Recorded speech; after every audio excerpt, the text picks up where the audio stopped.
Un patriota y un hombre de gustos exquisitos. Tengo un plan. Steinway e hijos. Es de mis hermanos mayores en los Estados Unidos. Siempre me ha traído buena suerte. He pensado un nuevo producto. Haremos salsa de tomate. Solo soy culpable de dirigir una empresa de éxito. La aviación es el futuro.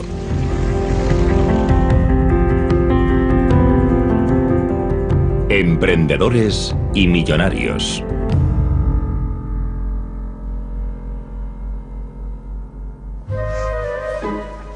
Henry John Heinz es el niño prodigio del mundo de los vegetales. Rábano picante. Rábano picante. Me llevo un frasco. Sí, señor. Ya de niño era un buen vendedor.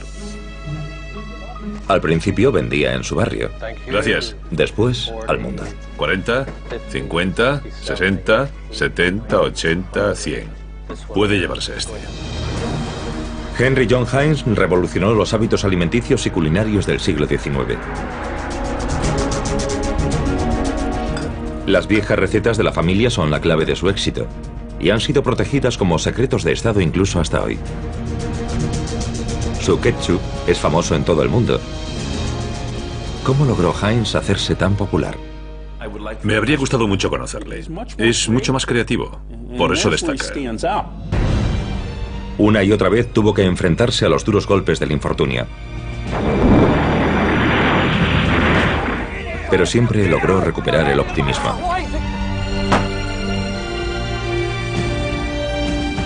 ¿Quién fue Henry John Heinz? Henry John Heinz es una de las grandes figuras de la historia estadounidense y mundial. Henry John Heinz, el rey del ketchup.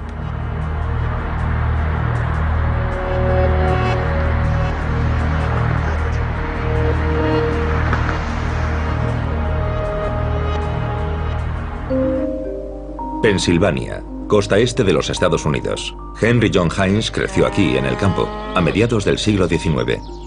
Siendo muy joven tuvo su primera idea empresarial. Rábano picante. Rábano picante.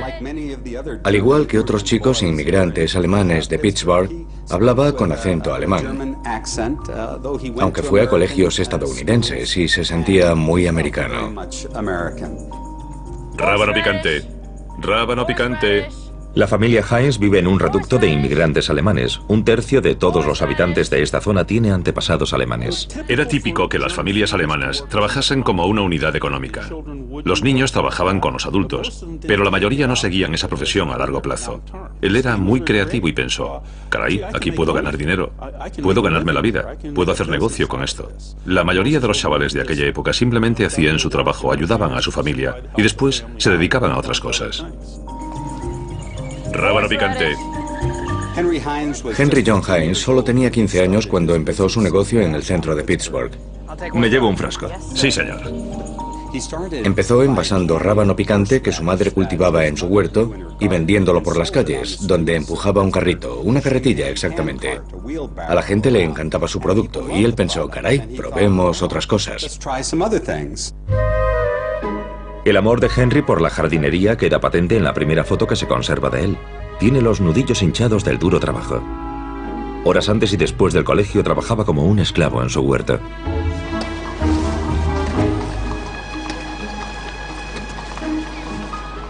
Hola. Hola, mamá. Estaba muy influido por su madre. Ella le entendía muy bien y sabía cómo animarle cuando se deprimía. Y él aprendió a relacionarse con la gente gracias a su madre.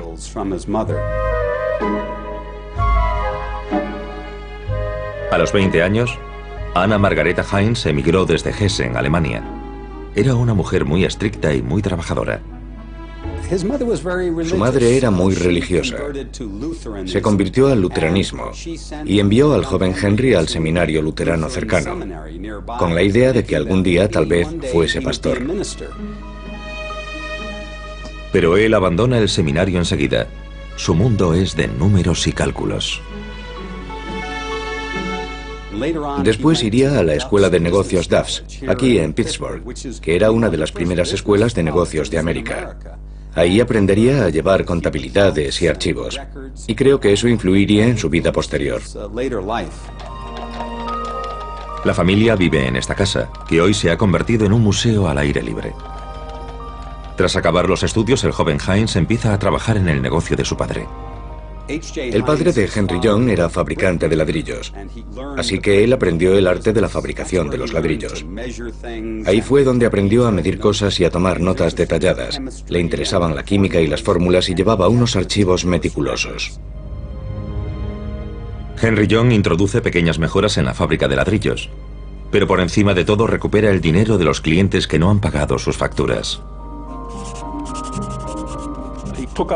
Dio un paso más con la empresa. Se hizo cargo del negocio. Su padre dependía de él como contable y se le daba muy bien. Su padre era un artesano, no era un hombre de negocios. 1864. A los 20 años, Henry dirige la empresa solo. Su padre quiere viajar a Alemania. Era algo típico de las familias alemanas. Mantenían el contacto y cuando ganaban dinero suficiente volvían de visita. Él quería hacer su primera visita. Los antepasados de Henry John Heinz eran viticultores y procedían de Karlstadt, en el Palatinado. El padre de Henry ya había visitado su pueblo. A su tataranieto, André Heinz, también le gusta volver de vez en cuando a la tierra natal de sus antepasados. No es sorprendente que las generaciones posteriores, mi generación por ejemplo, tenga curiosidad por saber de dónde venimos. ¿Tenemos familia? Incluso hoy los Heinz siguen explotando el viñedo del siglo XVII. Para mi sorpresa, cuando fui a Karlstadt, conocí a Gunther y a su hermano. Se parecían mucho a Henry John Heinz. Y Anna Margareta y Heinz Habermann, muchísimo.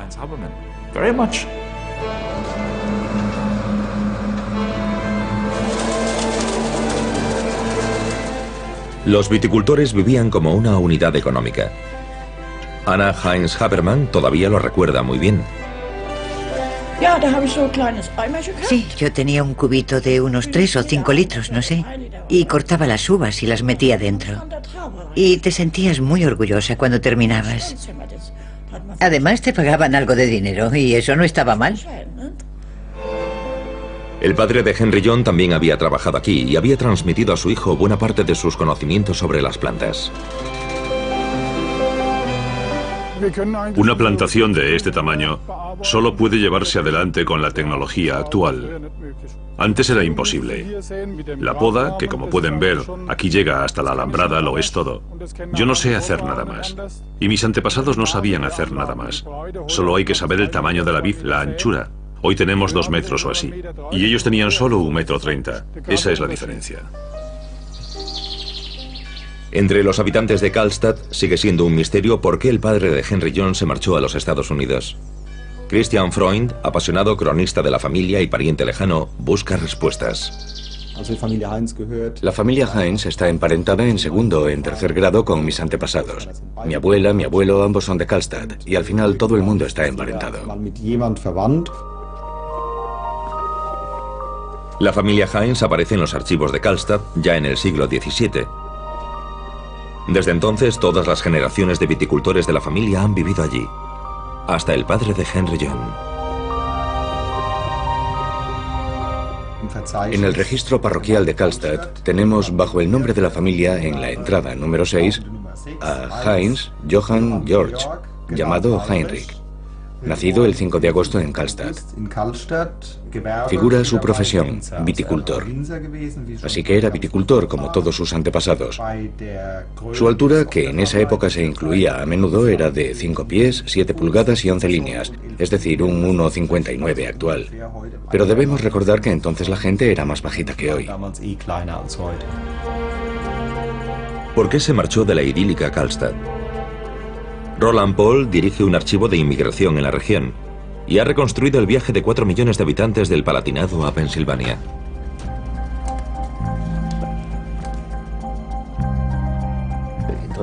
Es interesante que en muchas cartas se mencionan los precios más de una vez. Los precios y por encima de todo el salario diario que se ganaba como criado o lo que se ganaba con los productos de la granja y demás. Cosas como esas eran muy importantes en las cartas. En aquella época, varias familias de Karlstad ya vivían en los Estados Unidos y muchas siguieron emigrando a finales del siglo XIX. Lo que atrajo a la mayoría de las familias emigrantes de Karlstad a los Estados Unidos fue simplemente que algún tío ya vivía allí. Pensaban, iré allí y conseguiré yo también algo. Nadie quería ir a un lugar en el que no conocía a nadie. La mayoría de los emigrantes iban a donde ya tenían parientes o conocidos, de modo que era una cadena migratoria normal. Tras 2 años de servicio militar, el padre de Henry John toma el camino de la emigración, a los 21 años. Puede que nos sorprenda, pero la familia de Heinz no era pobre en aquel momento. No podemos afirmar que Johann Heinrich emigrase debido a la falta de dinero, como otros muchos emigrantes. El amor por la aventura y la curiosidad parecen haber impulsado al viticultor al Nuevo Mundo. No tenía ni mujer ni hijos, y es muy posible que tuviese planeado volver a Karlstad. Johann Heinrich Hein fue junto a otras familias del Palatinado a la zona de Pittsburgh, una comunidad de emigrantes del Palatinado.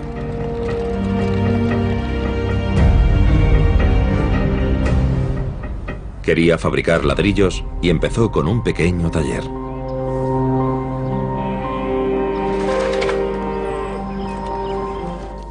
Al principio solo hablaban en su dialecto nativo. Muy pocos sabían hablar alto alemán. Y eso se ve en las cartas.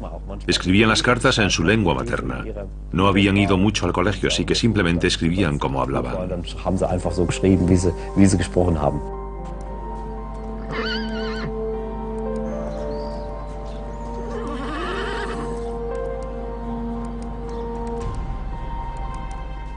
Los emigrantes alemanes no se relacionaban con otras etnias. Se casaban casi siempre con miembros de la comunidad alemana. El padre de Henry John se enamora de Anna Margareta Schmidt, de Hessen. Se casan y tienen 6 hijos. Henry John es el mayor. Son la típica familia alemana y regalan orgullosos a su primogénito un par de metros cuadrados de jardín por su 15º cumpleaños, con el que él rápidamente gana su primer dinero.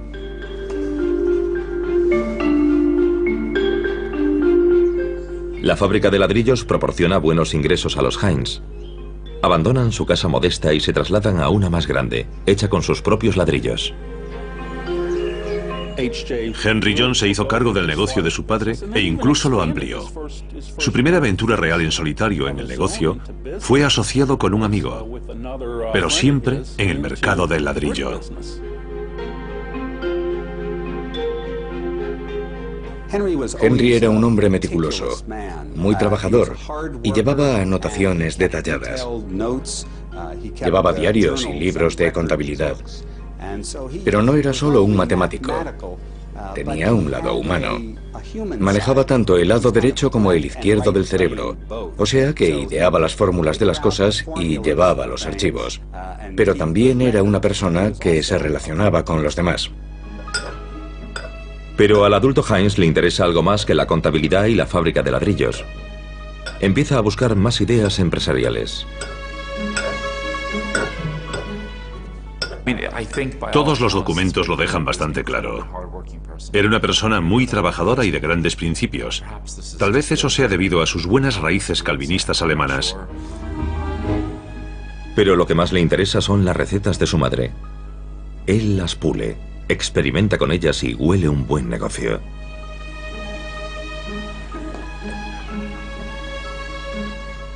Después entró en el negocio de los vegetales. Parece ser que ya de pequeño le encantaba y que podía ganar dinero con él.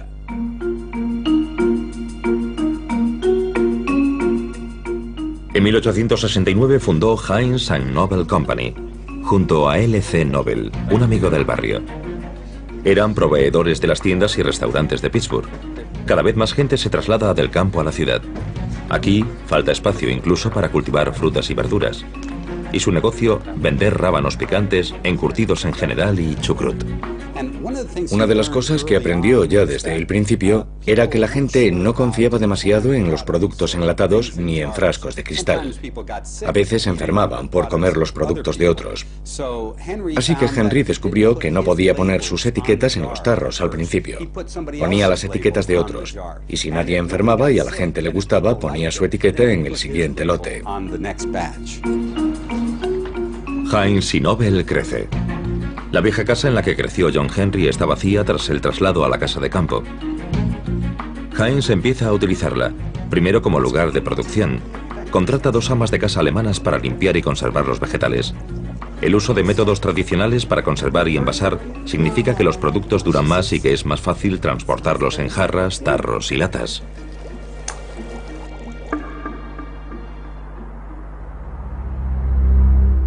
Pittsburgh es la capital del acero de los Estados Unidos. Aquí el mineral de hierro importado del norte se vende como acero en el sur. Los obreros trabajan más de 12 horas al día. El tiempo para cocinar escasea, de modo que compran comida enlatada y platos ya cocinados.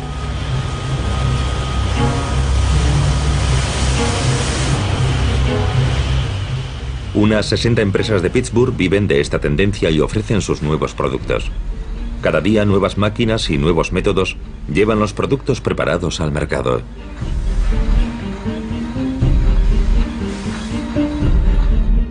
Se pasa a los rábanos picantes y a otras conservas y empieza a ganar mucho dinero. Dinero con el que se puede vivir y con el que puede casarse y ganarse la vida. Esto era muy importante.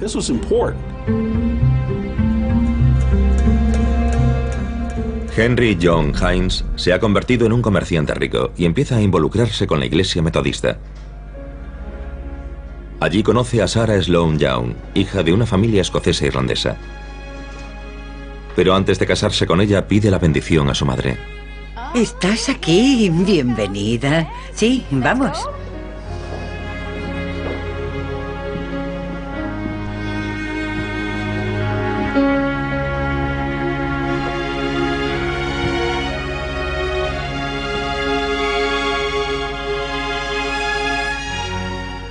Los negocios van bien y Heinz saca buenos beneficios. Lo reinvierte todo en la expansión de su empresa e incluso pide préstamos para comprar más verduras y procesarlas. Sin embargo, la crisis bancaria de 1875 provoca que todos sus préstamos sean cancelados de un día para otro. Pero Heinz ya ha pedido grandes cantidades de mercancías. Y se expande rápidamente, demasiado rápidamente. Los pepinos iban de los campos de Iowa y Michigan hasta Pittsburgh y se acumulaban porque él no tenía dinero. Los agricultores quieren dinero por sus mercancías, pero los bancos ya no dan créditos. No pudo pagar las facturas y aprendió las duras lecciones de la bancarrota estadounidense en aquella época. El día de Navidad de 1875 es el más negro en la vida de Henry John Heinz. Pasó el día anterior en la cárcel. Está en bancarrota y ni siquiera puede comprar regalos para sus hijos. Recemos.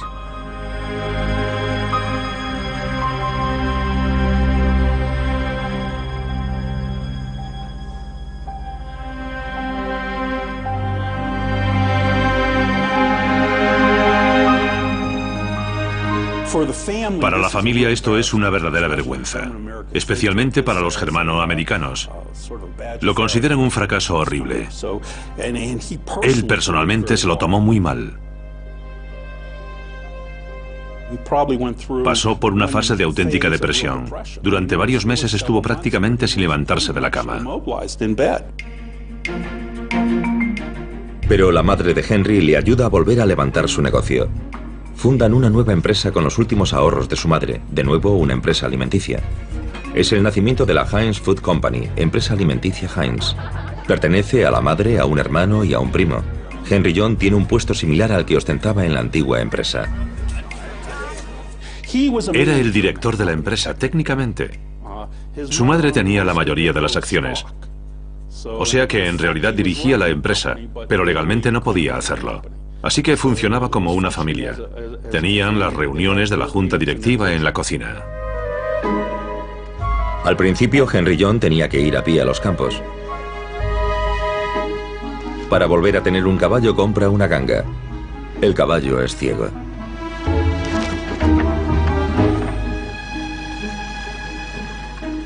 La nueva empresa crece lenta, pero segura.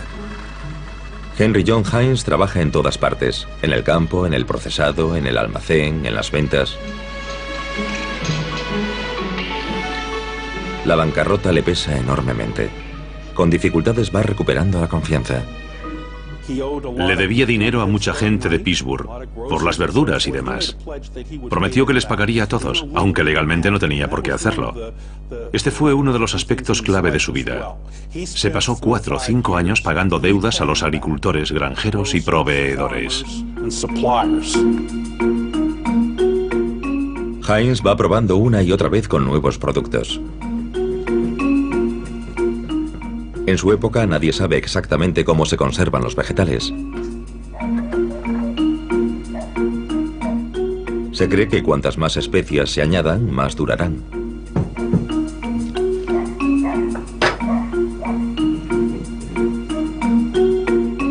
Puede que fuese esta creencia la que impulsó a John Henry a fabricar un condimento con mucho sabor a partir de tomates cocidos.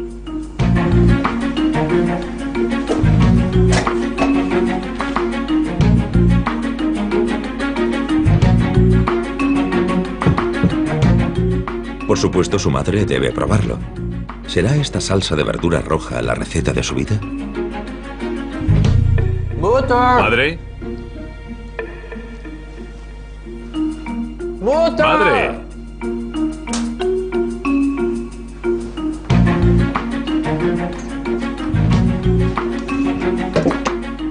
Toma, prueba esto.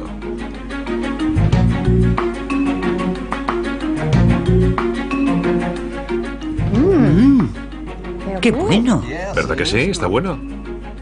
El ketchup se inventó probablemente en China hace 1000 años, pero Henry John lo llevó a un nuevo nivel. Hay centenares de tipos de ketchup en el siglo XIX, pero ninguno de ellos se vende especialmente bien. Aparte de Heinz, nadie ve el potencial de esta salsa roja. Se imaginó que la gente querría ver el producto que estaba comprando, así que usó frascos y botellas de cristal transparente para sus productos.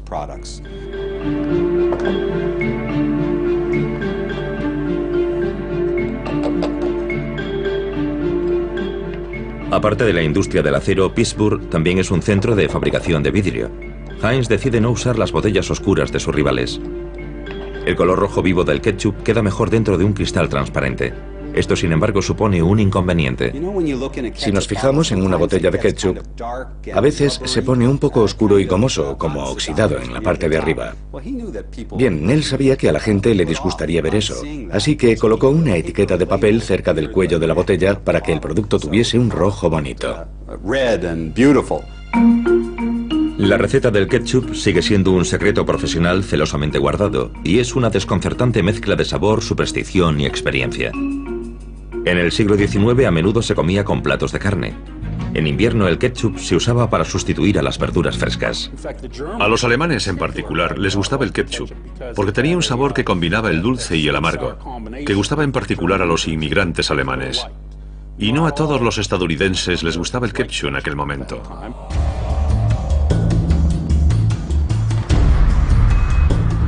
Heinz construye una nueva fábrica que todavía se conserva hoy en día como monumento industrial en Pittsburgh. Aquí se producirán los productos alimenticios de Heinz durante más de 100 años. Todo el barrio huele a vinagre, tanto entonces como ahora, el principal conservante. Heinz coloca su pequeña fábrica en medio de las acerías de Pittsburgh. Pero sus ingresos un día superarán a los de sus vecinos más grandes.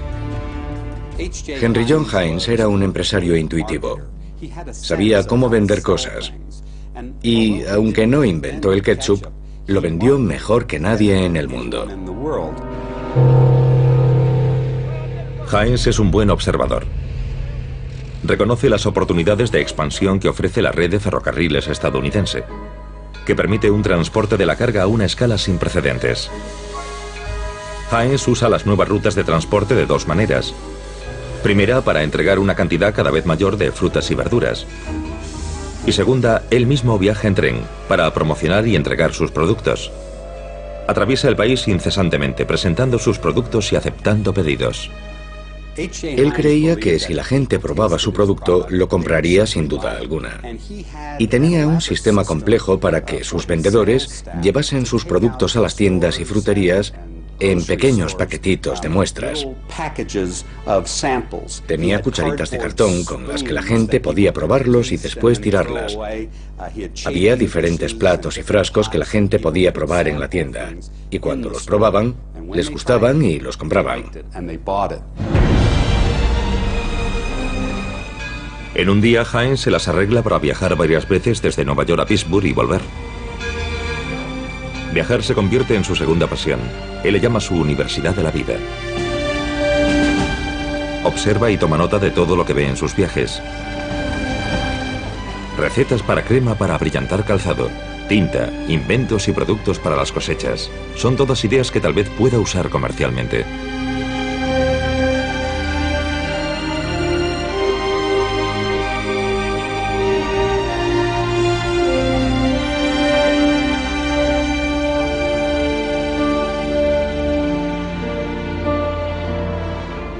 La fábrica de Heinz crece, pero otros también se benefician del aumento de la demanda de comida preparada. La competencia copia sus ideas y métodos. Muchos falsificadores aprovechan la tendencia y se suben al carro. Es un mercado libre sin reglas ni leyes. Heinz tiene que luchar para sobrevivir, y no siempre con los métodos más justos.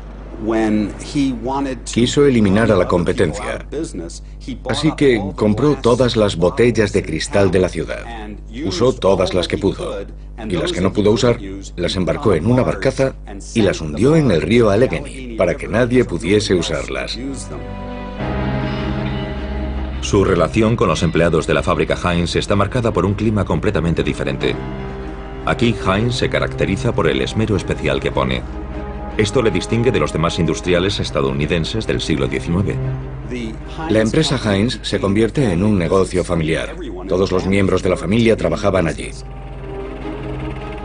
Los 3 hijos de Henry John entran en la empresa como aprendices. Posteriormente asumirán responsabilidades. Primero en ventas y después en la dirección. Muy pronto empezaron a contratar cientos, incluso miles de empleados, hombres y mujeres de todas las edades. Y esa atmósfera familiar creo que se extendió a la familia en sentido amplio que formaban los operarios. Sigo leyendo artículos sobre él, desgraciadamente cada vez más en las necrológicas. Conozco a empleados que trabajaron en la empresa durante 30, 40, 50 años incluso, y a quienes les encantaba, para quienes era una gran familia. Y eso para mí es una lección que da que pensar, que se agradece y que es muy nostálgica. Es probablemente la empresa más rara de los Estados Unidos. Las mujeres reciben diariamente delantales y gorros recién lavados. Puedes ducharte y lavarte en la empresa, e incluso hay una manicura diaria.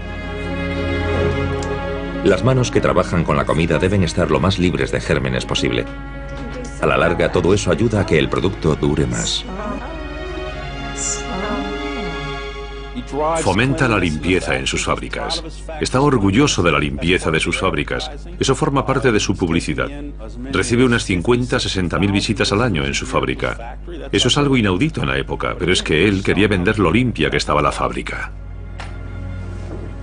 Doctor, Buenas tardes, señor Heinz. ¿cómo va todo? Bien, señor. Bien, Ahora mismo le hago pasar. de acuerdo.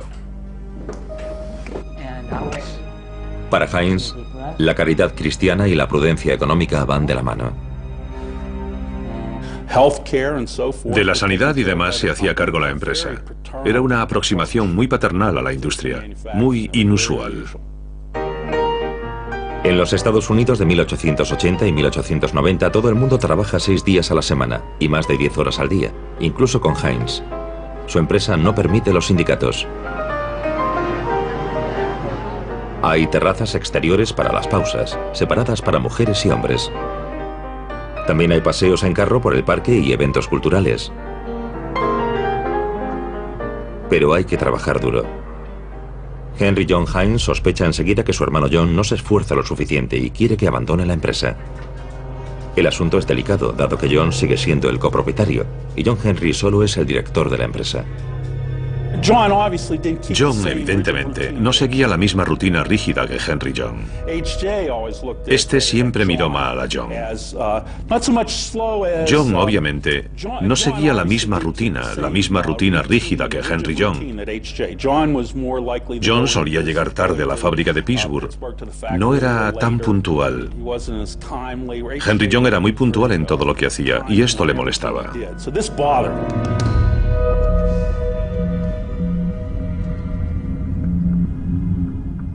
John Hines sale de la empresa y Henry John se queda con su parte. Por fin se convierte en propietario.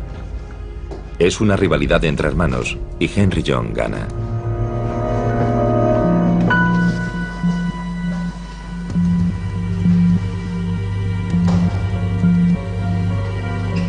Henry John a veces prescindía de miembros de su familia, porque el negocio era lo primero. Su hermano sin duda tiene méritos, pero pese a todo es despedido implacablemente. John hizo cosas muy importantes. Inventó un selector de encurtidos, hizo toda la producción casera de vinagre, los generadores. Así que John hizo sus contribuciones. Era un hombre habilidoso.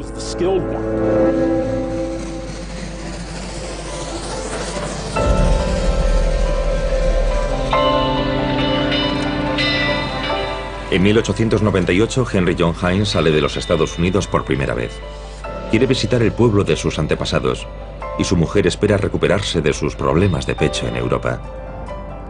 Pero antes de llegar a Alemania hacen una parada en Londres para visitar Fortnum y Mason, la tienda más antigua y más respetada de la ciudad. Lo cancelaré entonces. De acuerdo. Buenas tardes, señor. Soy Henry John Hines, de la empresa alimenticia Henry John Hines de Pittsburgh, Pensilvania. Gracias. He traído unas muestras. Imagino que habrá oído hablar de nuestra empresa, así que he traído unas muestras. Estoy seguro de que habrá oído hablar de nuestra salsa de rábanos picantes. También he traído un nuevo producto. Hines se cuela en los despachos de Londres sin cita previa para mostrar sus productos. En esta época nadie en Europa compra comida en los Estados Unidos. Es el comienzo de una distribución mundial para los productos Heinz. Heinz creía en la comida pura. Construyó su marca sobre el hecho de que sus productos eran mejores que los de nadie. Siempre dijo, el secreto para el éxito es hacer algo normal extraordinariamente bien.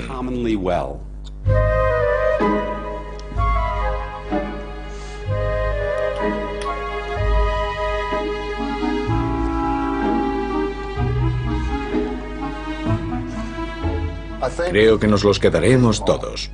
No lo lamentará. Ya puede continuar viaje hacia su tierra. Los habitantes del Palatinado también sienten curiosidad por su visitante. Yo tenía una tía abuela que siempre me había dicho que Heinz estaba en los Estados Unidos y que hacían salsa de tomate.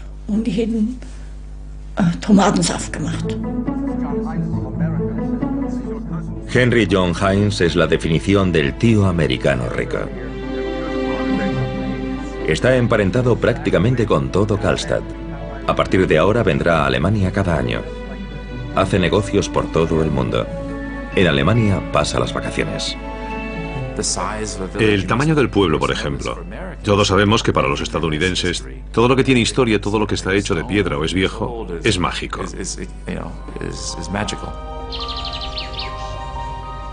Heinz visita la iglesia en la que bautizaron a su padre. En esta ocasión donó una lámpara y un centro de mesa para acción de gracias a la iglesia de Karlstad, que todavía pertenece a la familia hoy en día.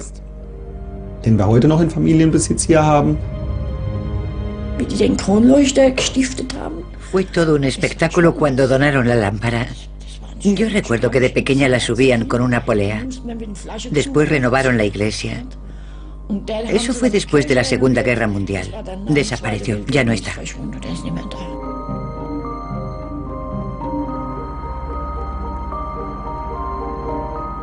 De vuelta en Pittsburgh queda claro que el viaje ha sido contraproducente para Sarah, la esposa de Henry John.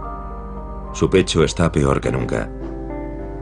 Comienzan semanas de agonía. La muerte se acerca cada vez más. Ambos saben que ya no hay esperanza. Harry. He hecho mucho. Ambos hemos hecho mucho.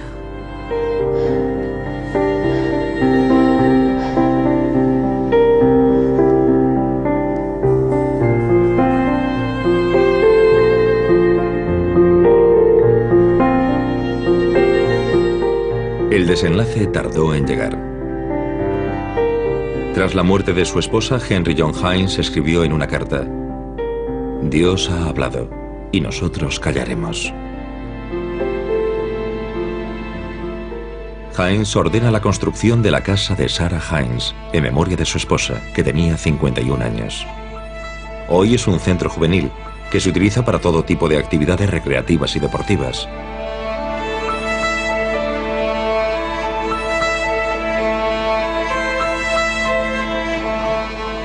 Heinz vive según sus principios religiosos y jamás volverá a casarse. Continúa con su ajetreada vida.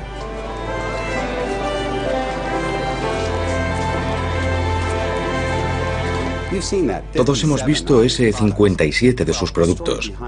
Su explicación es que una vez fue de viaje de negocios a Nueva York.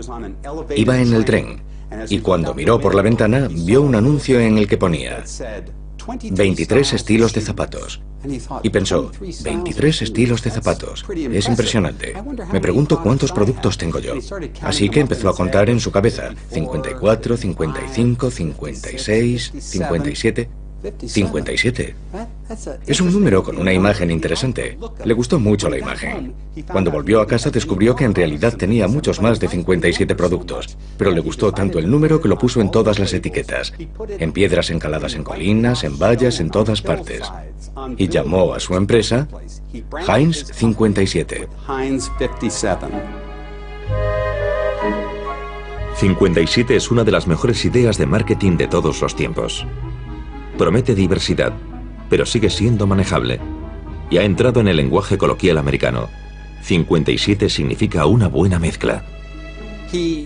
Desarrolló un estilo propio. Tenía un bigote característico, un bigote blanco. Y llevaba el pelo peinado hacia atrás. Era todo un personaje. Estaba orgulloso de sí mismo. Heinz tiene su propia sala de exposiciones en Atlantic City, a donde todo el mundo puede acudir para admirar gratis los tesoros artísticos que ha coleccionado. Tenemos al Heinz coleccionista de souvenirs. Le encantaba viajar y probablemente así los consiguió. Le va un poco de todo. Seguramente sus dos especialidades eran los bastones y los relojes. Si había algún tema era el de los relojes de pulsera y de pared. Pero la mayoría de sus compañeros capitalistas de la época consideraban que su colección de arte no tenía gusto.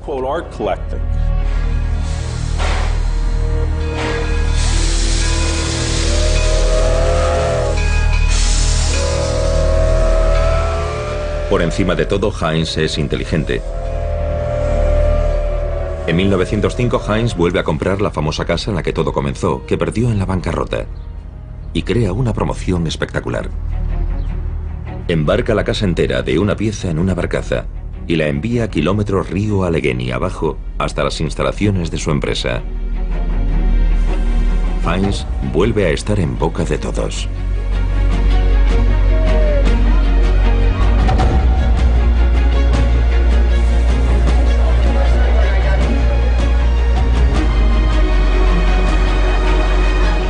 En 1893, Heinz acudió a la Exposición Colombina, la Feria Mundial de Chicago, y le dieron un puesto, un stand para mostrar sus productos en el tercer piso. Bueno, nadie en la Feria Mundial subía 3 tramos de escaleras para ir hasta el tercer piso. Así que a Heinz se le ocurrió una idea en aquel mismo instante. Imprimió unas etiquetas de identificación de equipaje doradas. Tenían una especie de papel de aluminio dorado. E imprimió en la parte posterior: entréguela en el stand de Heinz en el tercer piso y le darán un regalo. Así que la gente que iba paseando veía el brillo del oro por el rabillo del ojo, lo recogía y decía: fíjate, Podemos subir a por el regalo. Así que subieron las escaleras a centenares, a miles. Centenares de miles de personas subieron al tercer piso para buscar el stand de Heinz y vieron la pirámide de ketchup y de encurtidos. Fue el éxito de la feria.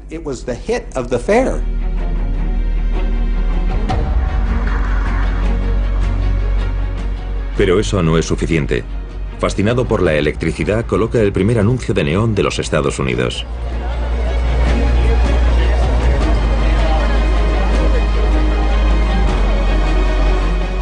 Siempre está entre los primeros en utilizar todas las innovaciones técnicas. Solo se resiste a usar conservantes químicos.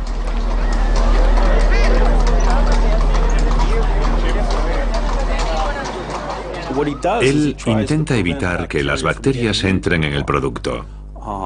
Y consigue un ketchup que dura más que muchos de los ketchups que usaban conservantes químicos en aquella época.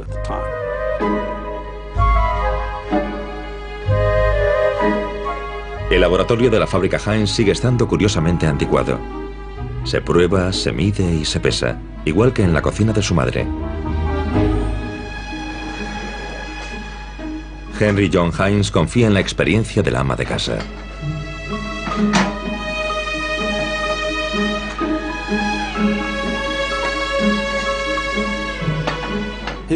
Su principal rival durante la mayor parte de su vida no fue tanto la competencia como las conservas del ama de casa. Competía contra el grupo de conservantes caseros.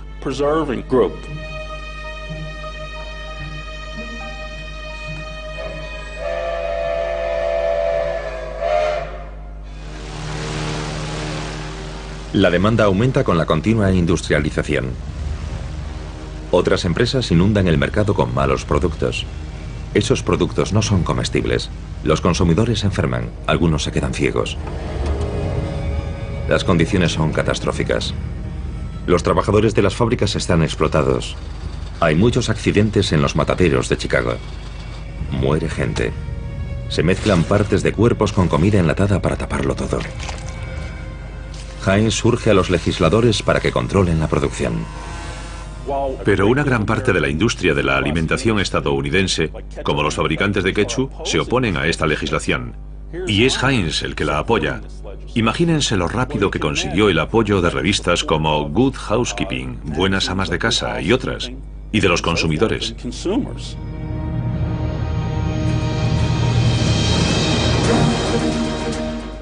Tenemos a un industrial conocido que apoya una legislación como esta. Así que era una buena publicidad comercial y de marketing para él. Henry John Heinz comparte la opinión de su iglesia de que se necesita una nueva legislación. Los otros hombres de negocios están en contra, incluso el presidente Roosevelt, que no quiere regular el mercado libre. Heinz se enfrenta a la hostilidad de todos. Los dueños de los salones temen que venzan las iglesias y que se prohíba también el alcohol, y empiezan a boicotear el ketchup de Heinz. Heinz ni siquiera puede entrar en su fábrica sin que le insulten en la calle. Le he dicho que no quiero verle por aquí, así que fuera. No vuelva por aquí con esta porquería. ¿Pero qué está pasando aquí? Se convierte en un líder político del movimiento, lo que también ayuda a su empresa. Es la situación perfecta.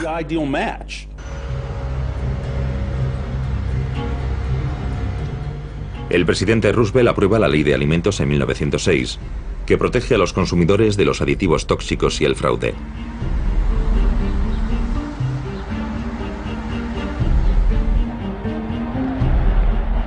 Roosevelt declara: un hombre debería poder beberse un whisky por la noche sin poner en peligro su salud.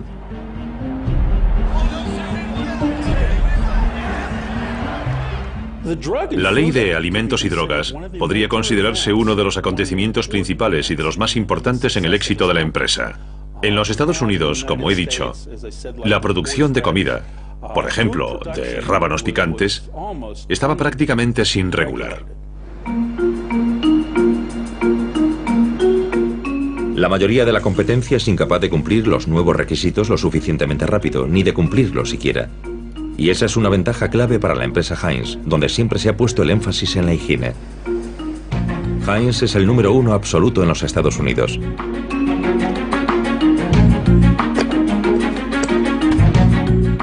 La demanda aumenta a medida que los clientes vuelven a confiar en los fabricantes.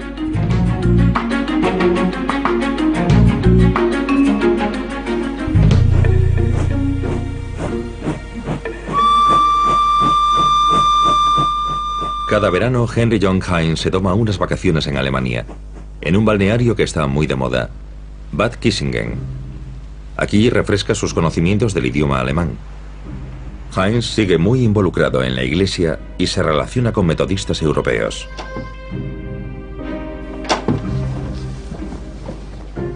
Pero el verano de 1914 la visita se convertirá en una pesadilla. Es ciudadano americano y de repente no se le permite salir de su habitación del hotel.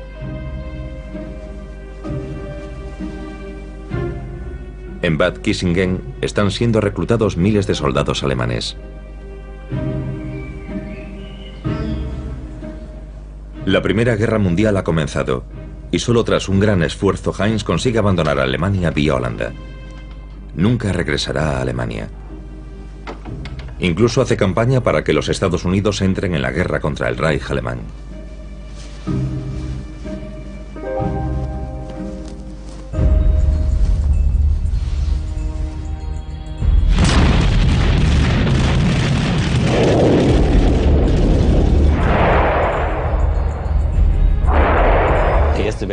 La Primera Guerra Mundial fue un golpe letal para las comunidades alemanas en los Estados Unidos y para los periódicos alemanes. Hay que recordar que alrededor de 1900, poco antes de la Primera Guerra Mundial, había más de 300 periódicos alemanes en los Estados Unidos. Esos fueron los primeros en desaparecer, para no volver jamás. En 1917 se prohibieron las clases de alemán en los colegios, se prohibió el culto religioso en alemán. Aquello fue un desastre porque mucha gente no entendía inglés. La situación fue mejorando gradualmente en los años 20, pero nunca volvió a ser lo que era. El alemán ha dejado de hablarse también en la familia Heinz, que rompe el contacto con Alemania.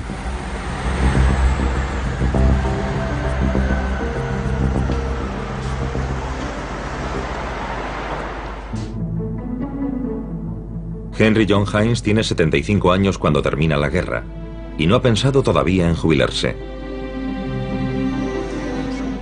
Sigue yendo a la fábrica cada día y los domingos participa en las actividades parroquiales.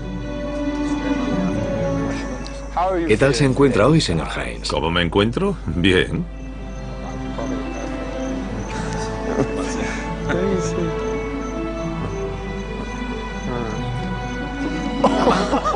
Muy bien, increíble.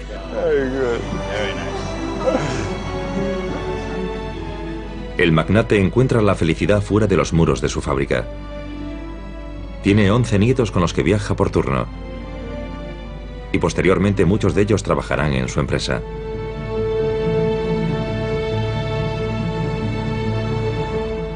En 1919, el fundador de la empresa alimenticia Henry John Heinz muere a los 77 años.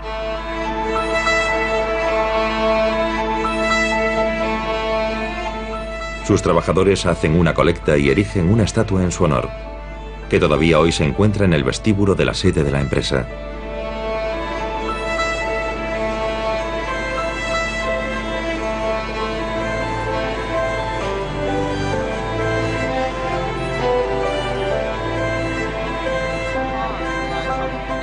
En su testamento dejó escrito que se erigiese una iglesia en memoria de su madre. Hoy se alza en el campus universitario de Pittsburgh. Henry John Heinz dijo una vez: "No me he hecho pastor, así que debo intentar encontrar otros medios de hacer el bien a la humanidad". Hoy, Heinz es una de las principales marcas internacionales, con 33.000 empleados en todo el mundo. Cada año factura 6.500 millones de euros. Heinz es líder en muchos campos. Su cuota de mercado del ketchup en los Estados Unidos es del 98%. En Pittsburgh, la empresa está por todas partes. Apoya el deporte y la vida pública. La Fundación Heinz es el patrocinador más importante de la ciudad. Tradicionalmente hemos concedido becas en 5 áreas diferentes: artes y cultura, salud y servicios humanos, educación, desarrollo económico y medio ambiente. La verdad es que la de desarrollo económico es la más reciente. Y la de medio ambiente la establecimos en 1993. Más allá de las obras benéficas, André Heinz es un hombre de negocios comprometido. En Estocolmo participa en una firma de inversiones dedicada a proyectos ecológicos, que apoya a empresas jóvenes del norte de Europa. Se me ocurrió que tal vez había llegado el momento de poner dinero en lugar de palabras y hacer algo en persona, en lugar de limitarme a hablar. Escandinavia es un mercado de prueba para André Heinz. Los proyectos de mayor éxito serán introducidos posteriormente en Europa y también en los Estados Unidos. Está mi dinero y el dinero de mi familia, y juntos tomamos ese capital y lo invertimos en proyectos de expansión nórdicos. Al igual que su tatarabuelo, André Heinz recorre el mundo para expandir sus ideas de negocio a otros países europeos.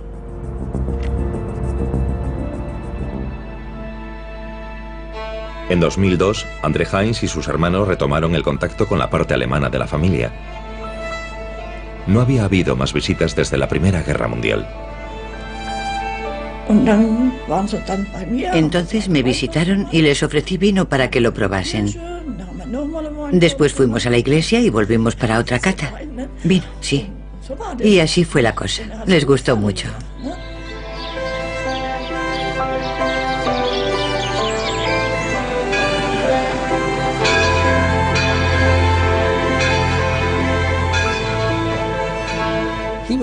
Fue una de las primeras personas que comprendió realmente el mercado global. Fue también alguien que comprendió el fenómeno de las marcas, lo importante que era un nombre y lo importante que era la confianza de un consumidor a la hora de crear un negocio. Y por supuesto la empresa Heinz, como lo fue durante su vida, creo que es una manifestación de su visión del mundo que se explica haciendo el bien con los demás. No hay lugar para ser indolente, ni para traicionar a nadie. Y a mí eso me gusta. I like that.